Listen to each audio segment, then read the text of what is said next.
कैसे देश में चलती राजनीति के कारण देश बिजली संकट अनुभव कर रहा है। The PMO is likely to review the coal or power crisis today. क्यों छत्तीसगढ़ सरकार कोयले के खनन को रोक रही है? The power crisis triggered by shortage of coal stock. कैसे ये स्थिति आपके ऊपर विपदा ला सकती है। पूरे देश के अंदर इस वक्त बिजली कोयले की कमी की वजह से हो रहा है। कैसे इस राजनीति से देश में विकास में व्यवधान हो रहा है, जानने के लिए वीडियो को अंत तक देखें और चैनल को सब्सक्राइब कर लें।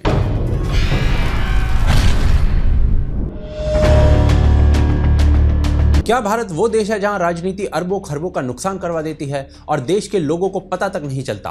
कोयले और उस पर चल रही राजनीति से तो ऐसा ही लगता है, क्योंकि देश में इस पर चर्चा नहीं है। मुद्दा समझने से पहले समस्या समझते हैं। अगस्त 2023 में पावर मिनिस्ट्री ने कोयले से बिजली बनाने वाले पावर प्लांट्स को बोला कि आप अपनी आपूर्ति के लिए कोयला विदेश से इंपोर्ट करिए, क्योंकि भारत में जितनी डिमांड है उतनी सप्लाई नहीं हो पा रही है कोयले की। ये सुनने में दुख देता है, क्योंकि भारत के पास दुनिया में 5वें सबसे बड़े कोयले के रिजर्व हैं। अगस्त 2023 में ही देश के पावर प्लांट्स में कोल शॉर्टेज सबसे अधिक थी, पर यह कहानी नई नहीं है।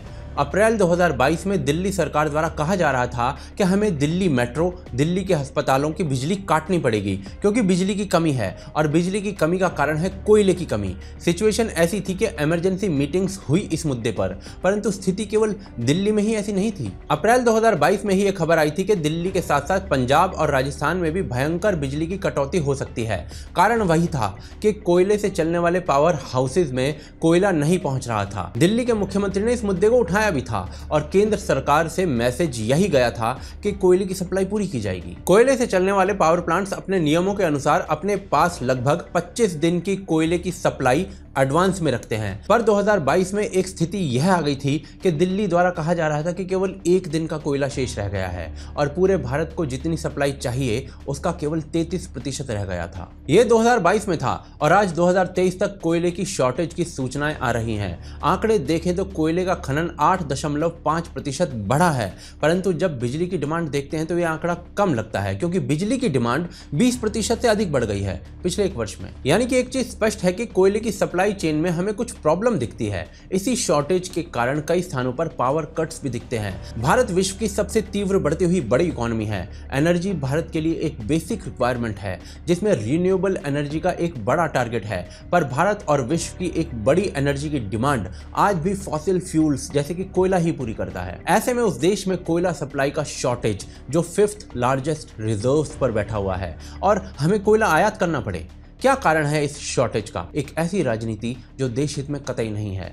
कैसे हुई वो राजनीति और क्या रीजन थे उसके पीछे, वो आगे देखते हैं। भारत की माइंस में इतना कोयला है कि वो पूरे भारत की आवश्यकता की आपूर्ति कर सकता है। भारत के पास 300 बिलियन टन कोयला उसकी खदानों में पड़ा हुआ है, फिर भी भारत कोयला बाहर से क्यों आयात कर रहा है? सिंपल शब्दों में उत्तर है कि भारत की प्रोडक्शन कम है, अर्थात कोयला कम उत्पादित किया जा रहा है। खदान में होने से बात नहीं बनेगी, उसे बाहर भी तो निकालना पड़ेगा। परंतु प्रश्न ये कि भारत ऐसी स्थिति में क्यों है, तो इसके लिए कोयला खनन के इतिहास को समझना पड़ेगा। गैंग्स ऑफ वासेपुर में दिखाया गया था कि रामाधीर सिंह अंग्रेजों से कोल माइनिंग के लिए कुछ माइंस ले लेता है, तो 1970 से पहले कुछ ऐसा ही भारत में देखा जाता था। बाहुबलियों के हाथ में कोल माइन का काम आ गया था। फिर 1970 में इंदिरा गांधी ने कोल माइंस का राष्ट्रीयकरण किया। अब भारत में कोल की माइनिंग करने का अधिकार मात्र कोल इंडिया लिमिटेड को था और ऐसा 1990 तक चला। फिर भारत को लगा मात्र राष्ट्रीयकरण से काम नहीं चलेगा, तो भारत लिबरलाइजेशन की ओर बढ़ने लगा और कुछ पावर और स्टील कंपनीज को भी कोल माइनिंग का काम दिया जाने लगा। अब कोल माइनिंग में निजी कंपनीज तो आ गई, पर थोड़े समय बाद यह पाया गया कि इसमें बहुत बड़ा स्कैम है। 2004 से 2009 तक कोल माइनिंग प्रोजेक्ट्स का आवंटन हुआ और सीएजी ने पाया कि किसी कंपनी को अप्रत्याशित रूप से लाभ हुआ है और बाकी कंपनीज को नहीं हुआ है। और इन निजी कंपनीज को हुए इस अप्रत्याशित लाभ से भारत के राजस्व को हानि हुई है, लगभग 1,86,000 करोड़ रुपए की। इस स्कैम को आप कोलगेट के नाम से भी जानते हैं। सरकार का उस समय कहना था इसमें कोई भी घोटाला नहीं है, हमने ऑक्शन ना करा के पहले आओ पहले पाओ की नीति पर काम किया है और उसी के अनुसार कंपनीज को कोल माइनिंग का काम आवंटित किया गया है। पर इस घोटाले में झारखंड के पूर्व सीएम मधु कोड़ा को गिल्टी पाया गया, पर मात्र मधु कोड़ा नहीं थे गिल्टी, उसके अलावा राज्यसभा के एमपी, स्टील अथॉरिटी के ऑफिशियल्स या और भी कई अन्य लोग थे जो इस घोटाले में कन्विक्ट हुए। इसमें नाम मनमोहन सिंह का भी आया क्योंकि कोल मिनिस्ट्री उस समय मनमोहन सिंह के अंडर थी जब ये घोटाला हुआ था। पर मनमोहन सिंह को कोर्ट ने बाद में रिलीफ दे दिया, लेकिन उसी केस में कोयला मंत्रालय के 3 अन्य लोगों को भी दोषी पाया गया। अब आता है इस घोटाले के बाद का समय। कोर्ट अब तक मनमोहन सरकार द्वारा किए गए आवंटन को नल एंड वॉइड डिक्लेयर कर चुकी थी और माइनिंग के काम के आवंटन के लिए एक नई नीति की दरकार थी। 2014 में सरकार बदली और एक नया मॉडल आया। मॉडल का नाम था MDO अर्थात माइन डेवलपर एंड ऑपरेटर। इसमें public sector unit private sector को आइडेंटिफाई करती खनन के लिए और जो प्राइवेट सेक्टर खनन करेगा उसे MDO बोला जाता। अब ये MDO में बेसिकली होता क्या है, तो कोल माइन कोल इंडिया के अंतर्गत आते हैं और वो उन माइंस में से खनन या कहें एक्सकवेशन के लिए कुछ MDOs डेवलप करते हैं, यानी प्राइवेट सेक्टर्स को डेवलप करते हैं। MDOs को माइंस अलॉट की जाती हैं और MDOs अलॉटेड माइन में काम करना प्रारंभ करता है। कोल इंडिया और MDO के बीच पहले ही दिन करार हो जाता है कि ये MDO इस माइन में इतने वर्षों तक के लिए ही खनन कर सकता है और खनन करने देने के लिए MDO एक पर्टिकुलर अमाउंट कोल इंडिया को देता है। यानी MDO को बेसिकली माइन लीज पर मिलती है। इससे बेनिफिट ये होता है कि कोल इंडिया के पास हर प्रकार की टेक्नोलॉजी तो हो नहीं सकती, तो ये टेक्नोलॉजी प्राइवेट कंपनीज लेकर आती हैं। बेटर टेक्नोलॉजी से प्रोडक्शन बढ़ती है और प्रोडक्शन बढ़ती है तो इंपोर्ट घटता है और भारत स्वावलंबी बनता है। अब इसके अलावा MDO को काम एक और दिया जाता है कि आप जहां पर माइन कर रहे हैं, कोयले का खनन कर रहे हैं, वहां पर यह भी सर्च किया जाए कि कहीं कोई हिडन मटेरियल तो नहीं है, हिडन रिसोर्स तो नहीं है। माइन इंफ्रास्ट्रक्चर डेवलप करना उसका एक अन्य काम होता है। पर यहाँ पर सबसे इंपॉर्टेंट प्रश्न ये आता है कि MDO का चुनाव कैसे होता है। तो जी MDO का चुनाव होता है ऑक्शंस के बेसिस पे। जो सबसे बढ़िया ऑक्शन करेगा, जो सबसे बढ़िया बोली लगाएगा, उसे MDO बनाया जाएगा। जिस इंडस्ट्री में ठेकेदारी प्रथा चल रही थी उसका पूर्णतः इकोसिस्टम ही बदल दिया गया MDO के बाद। पर भारत में कुछ भी हो, हर स्थान पर पॉलिटिक्स आ ही जाती है। तो यहाँ क्या पॉलिटिक्स आ रही थी वो आगे देखते हैं। कैसे राजनीति देश के विकास को रोक सकती है, उसके लिए कहानी सुनिए।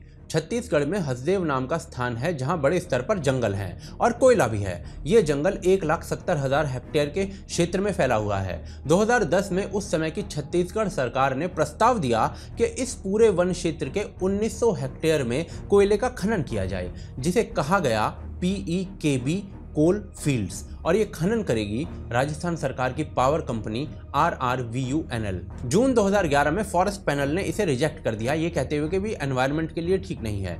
पर उस समय के एनवायरनमेंट मिनिस्टर जयराम रमेश ने इसे पास कर दिया, ये कहते हुए कि खनन का एरिया जो है वो तो बहुत ही कम है, जिसे नेशनल ग्रीन ट्रिब्यूनल में चैलेंज किया गया और सुप्रीम कोर्ट ने इस पर स्टे लगा दिया, जहां मैटर पेंडिंग है। पर इस स्टे के कारण क्षेत्र में खनन नहीं रुका, खनन चलता रहा।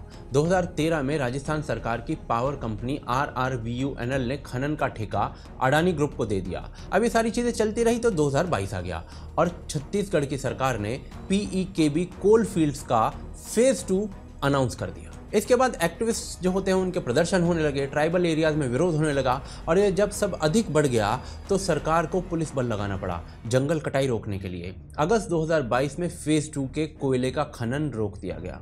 इसके बाद छत्तीसगढ़ सरकार छत्तीसगढ़ असेंबली में प्राइवेट मेंबर बिल लाई, जिसमें सेंट्रल गवर्नमेंट को इस क्षेत्र के सारे खनन को कैंसिल करने के लिए कह दिया गया। इस बिल को छत्तीसगढ़ की सत्तारूढ़ कांग्रेस और विपक्ष में बैठी बीजेपी दोनों ने सपोर्ट किया। परंतु यहां पर छत्तीसगढ़ सरकार की हिपोक्रेसी देखिए। भूपेश बघेल छत्तीसगढ़ के सीएम जून 2022 में कह रहे थे कि जो लोग माइनिंग का विरोध कर रहे हैं उन्हें अपने घर में बिजली कटवा देनी चाहिए। छत्तीसगढ़ सरकार ने ही सेकंड फेज की माइनिंग का कार्य चालू करवाया था, यानी मन में 100% था कि माइनिंग करनी है। परंतु छत्तीसगढ़ में चुनावों से पहले माइनिंग का कार्य रोक दिया गया। क्या इसे चुनावी राजनीति कहा जा सकता है? जो भी हो, कोल शॉर्टेज देश को झेलनी पड़ रही है। कोयला आयात का एक्स्ट्रा पैसा भी देश का खर्च हो रहा है। राजस्थान जहां पर भी कांग्रेस की सरकार है, वहां की एक पावर कंपनी को ही दूसरे फेज के खनन एलोकेशन खुद छत्तीसगढ़ की सरकार ने किए थे, परंतु उसे बंद करवा दिया गया। क्या इसका कारण लोगों का प्रोटेस्ट था या फिर अडानी ग्रुप को राजस्थान की कंपनी द्वारा खनन का कॉन्ट्रैक्ट दिया जाना? क्या अडानी का ऐसा विरोध करके राज्य सरकार कांग्रेस की सेंट्रल लीडरशिप के समक्ष पॉइंट्स बनाने का प्रयास कर रही है, ये प्रश्न उठते हैं, स्पेशली उस केस में जब केवल अडानी द्वारा जो खनन हो रहा है उसी का विरोध किया जा रहा है। आज स्थिति यह है कि राज्य सरकार केंद्र सरकार के पाले में गेंद फेंक रही है कि वो माइनिंग को कैंसिल करे, और केंद्र सरकार राज्य सरकार को कह रही है कि जो क्लियरेंसेस राज्य सरकार ने दिए थे उन्हें कैंसिल कर दे। और कोयले की शॉर्टेज की सूचनाएं देश के सामने बार बार आ रही हैं पीक सीजन्स में। यह इस पूरे मुद्दे की राजनीति है, और ऐसी राजनीति के बीच में छत्तीसगढ़ सरकार का प्रचार है कि पूरा जंगल काटा जा रहा है, जिससे ट्राइबल्स में भय आना स्वाभाविक है। जबकि सत्य यह है कि पूरे जंगल के केवल 1% भूभाग का प्रयोग करके इतना कोयला निकाला जा रहा है। आवश्यकता लोगों को यह समझाने की थी कि केवल 1% जंगल का प्रयोग होगा और उससे क्या क्या फायदे होंगे, पर यहाँ राजनीति ही अलग है। दूसरी ओर क्योंकि यह माइनिंग का कार्य आरंभ हो चुका था, तो काफी आदिवासी लोगों से जमीनें ली जा चुकी थी, जिसके बदले में उन्हें मुआवजे के साथ नौकरी का और उनके क्षेत्र के अच्छे विकास का, हॉस्पिटल्स का, स्कूल देने का प्रॉमिस था। अब क्योंकि माइनिंग का कार्य रुक गया है, तो ना इन आदिवासी लोगों को नौकरी का वादा पूरा हो रहा है, ना स्कूल अस्पताल का। कुल मिलाकर ना तो खनन हो रहा है, ना ही लोगों को सुविधा मिल रही है, ना लोग खुश हैं, और देश की ग्रोथ में भी एक बाधा तैयार हो चुकी है। यदि छत्तीसगढ़ सरकार द्वारा समझदारी से संवाद स्थापित करके समाधान निकाला जाता, तो कदाचित समस्या इतनी बड़ी ना होती कि कोयले का देश में आयात करना पड़े शॉर्टेज की वजह से। भारत कोयले का उत्पादन बढ़ाना चाहता है ताकि बाहर से इंपोर्ट ना कराना पड़े, और इसे देखते हुए एमडीओ बनाए जा रहे हैं, और उसका लाभ भी भारत को मिला। कोल इंडिया ने बताया कि 700 मिलियन टन कोयले का खनन 2022-23 के फिस्कल ईयर में हुआ, जो कि आज तक का सर्वाधिक है। कोल इंडिया ने अपने कोयले का उत्पादन का टारगेट 1 बिलियन टन रखा था, और ये टारगेट इन्हें 2024 तक अचीव करना था। परंतु कोल इंडिया ने अब कह दिया है कि ये टारगेट अचीव करने का जो वर्ष होगा वो 2026 होगा। यदि कोल इंडिया यह अचीव कर लेता है तो भारत को कोयला इंपोर्ट करने की आवश्यकता नहीं रहेगी। 2023 के अप्रैल से सितंबर की अवधि में, यानी मात्र 6 महीनों में, भारत ने 2.3 लाख करोड़ रुपए का कोयला भारत में विदेश से इंपोर्ट किया है। इस टारगेट के 2 वर्ष आगे बढ़ने का अर्थ है कि लगभग 8.5 लाख करोड़ रुपए का कोयला हमें बाहर से मंगवाना पड़ेगा, बिना बात का राजस्व पर बर्डन। और ये धन किसी अन्य डेवलपमेंट कार्य में प्रयोग हो सकता था, पर अब मात्र कोयला खरीदने में होगा। और ये सब तब हो रहा है जब भारत विश्व का 5वें नंबर का देश है जिसके पास सबसे अधिक कोयला है। और यदि छत्तीसगढ़ की बात करें तो अडानी ग्रुप को कोल इंडिया ने अपना एक एमडीओ बनाया 20 वर्षों के लिए, जिसमें अडानी ग्रुप को पेल्मा क्लैरिसिस नाम की एक माइन का अधिकार दिया गया। अब कांग्रेस के कार्यकर्ताओं ने इसके विरोध में धरना देना प्रारंभ कर दिया और कहा कि अडानी यहां पर माइनिंग नहीं कर सकता है। जब पूछा गया क्यों, तो वही घिसा पिटा राग कि देश की माइंस को अडानी को बेच दिया गया है। और यहां पर मुख्य रूप से सोचने वाली बात यह है कि अडानी को ये माइंस 2013 में आवंटित की गई थी। कमाल की बात यह है कि ये प्रोटेस्ट मात्र अडानी के अगेंस्ट हो रहे हैं, जबकि कोल इंडिया ने कई प्राइवेट कंपनीज को एमडीओ बनाया है। ऐसे में ये जो प्रोटेस्ट अडानी के अगेंस्ट हो रहे हैं, ये बहुत हद तक हास्यास्पद लगते हैं। आशान्वित हूं कि आपको ये वीडियो अच्छी लगी होगी, और यदि आपको वीडियो अच्छी लगी तो लाइक करें, शेयर करें, और ये जो साइड में आपको एक दूसरी वीडियो दिखाई दे रही है, ये आपको और बढ़िया लगने वाली है, तो आप इस वीडियो को भी देखें। और साथ में अगर आप हमें सपोर्ट करना चाहते हैं तो पेट्रियन के थ्रू या फिर यूपीआई के थ्रू कर सकते हैं। आप देख रहे थे आज की ताज़ा खबर। जय हिंद, जय भारत।